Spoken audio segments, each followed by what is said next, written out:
नमस्कार मित्रों, 20वीं शताब्दी में बाबा साहब डॉक्टर भीमराव अम्बेडकर जी मात्र एक व्यक्ति ही नहीं बल्कि सामाजिक, सांस्कृतिक, धार्मिक, आर्थिक एवं राजनीतिक आंदोलन के मसीहा थे। बाबा साहब डॉक्टर भीमराव अम्बेडकर जी ने एक भाषण में कहा था, जाओ अपने घर की दीवारों पर लिख दो कि हमें इस देश की शासनकर्ता जमात बनाना है। राजनीतिक सत्ता वह मास्टर चाबी है जिससे हम हर समस्याओं का समाधान कर सकते हैं और जिससे हम किसी भी तरह के ताले खोल सकते हैं। तो आइए मित्रों, शुरू करते हैं इस महान युग पुरुष की कहानी को।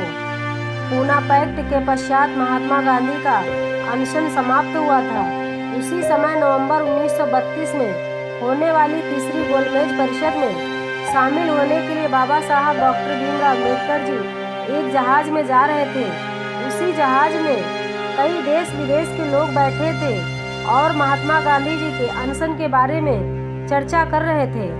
तभी एक यूरोपियन यात्री का बाबा साहब डॉक्टर भीमराव अम्बेडकर जी की ओर ध्यान गया और उसने सबको बताया कि जो युवक यहाँ पर बैठा है वह हिंदुस्तान के इतिहास के नए पृष्ठ लिख रहा है। बाबा साहब डॉक्टर भीमराव अम्बेडकर जी इस तरह के परिचय देने से सारे लोगों की नजरें बाबा साहब की ओर उनसे मिलने की इच्छा जाहिर कर रहे थे, परंतु बाबा साहब डॉक्टर भीमराव अम्बेडकर जी अपनी वाहवाही से दूर नेपोलियन की चरित्र को पढ़ने में मग्न थे।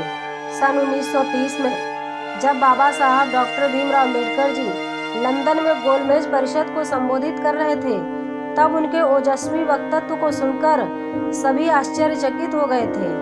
ब्रिटिश प्रधानमंत्री रैमजे मैकडोनाल्ड भी उनका भाषण सुनकर स्तब्ध रह गए और उस समय बड़ौदा नरेश सयाजीराव गायकवाड़ के आंखों में खुशी के आंसू आ गए और उनका अंतःकरण हिल गया। उन्होंने भारत में आकर अपनी पत्नी से कहा, आज मेरे सभी प्रयत्न सार्थक हो गए। जिस भीमराव अम्बेडकर को मैंने उच्च शिक्षा के लिए सहायता दी थी, उस भीमराव अम्बेडकर ने गोलमेज परिषद को अपने विचारों से आश्चर्यचकित चकाचौंध कर दिया।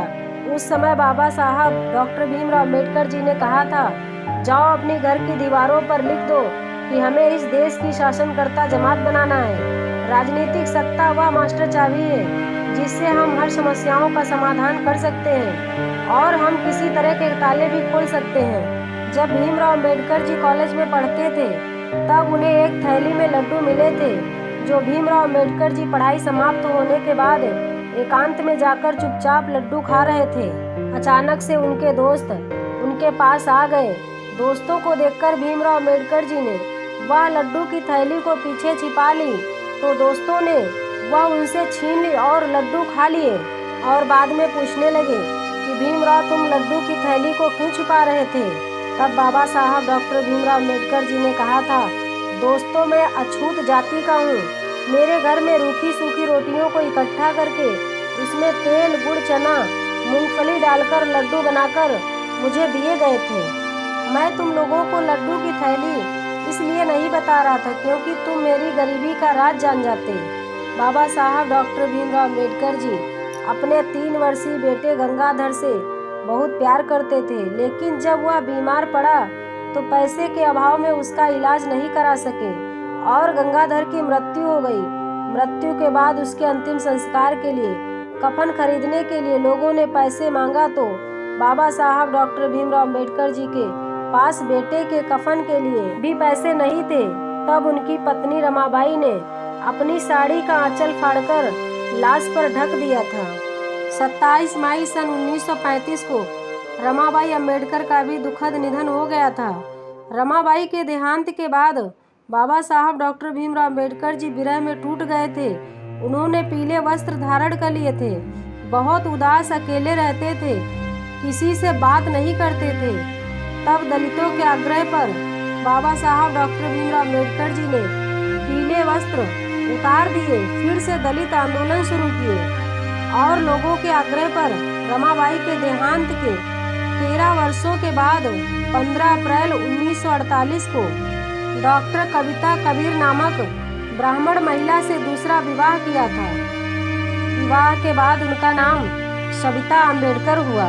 सविता अम्बेडकर के साथ भीमराव अम्बेडकर जी ने 14 अप्रैल 1956 को नागपुर में बौद्ध धर्म की दीक्षा ली थी। और उसके कुछ दिन के बाद ही 6 दिसंबर सन 1956 को बाबा साहब डॉक्टर भीमराव अम्बेडकर जी का देहांत हो गया था। इसके पहले भीमराव अम्बेडकर जी ने येवला परिषद में 31 मई 1935 को कहा था, यदि अपना आत्मसम्मान से जीना चाहते हो तो धर्मांतरण करो। यदि आप स्वतंत्रता चाहते हो तो धर्मांतरण करो। यदि आप समता चाहते हो तो धर्मांतरण करो। यदि आप सहकारिता बंधुत्व के आधार पर समाज बनाना चाहते हो तो धर्मांतरण करो। यदि आप जिस दुनिया में रहते हो उस दुनिया को खुशहाल सुखी देखना चाहते हो तो धर्मांतरण करो। बाबा साहब डॉक्टर भीमराव अम्बेडकर जी के उक्त विचारों से सभी स्पृश्यों ने बौद्ध धर्म स्वीकारने का सामूहिक निर्णय लिया और 22 मई 1936 में लखनऊ के टाउन हॉल में आयोजित अखिल भारतीय सभा ने 9 प्रांतों के अछूतों की उपस्थिति में बाबा साहब डॉक्टर भीमराव अम्बेडकर जी ने धर्मांतरण की घोषणा का समर्थन किया था।